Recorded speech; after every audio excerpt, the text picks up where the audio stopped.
Records obtained by 15 Investigates reveal why a Janesville principal was placed on administrative leave just days before the school year ended. Stephanie Filter, who had served as the principal of Madison Elementary School for 12 years, recently retired from the position. Our Nicole Herzog is uncovering new details tonight.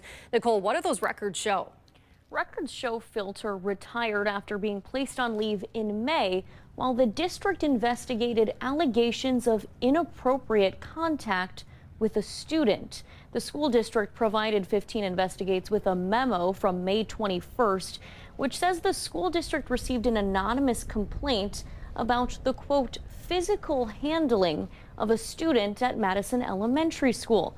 After receiving that complaint, the school district reviewed hallway surveillance footage. The video allegedly captures Filter escorting a student who was visibly in distress. The records do not provide any other details about what happened in that video.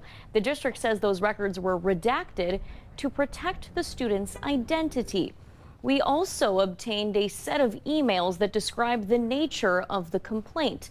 On May 20th, Special Education Coordinator Jenny Pratt wrote an email to the district's Human Resources Director saying there was significant concern about how another staff member handled a situation at Madison Elementary.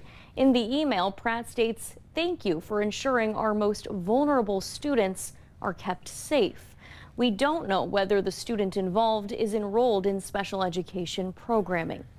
We're also learning this wasn't the first time the school district talked about physical contact with Filter. The memo says appropriate physical handling expectations were discussed with Filter in September of last year.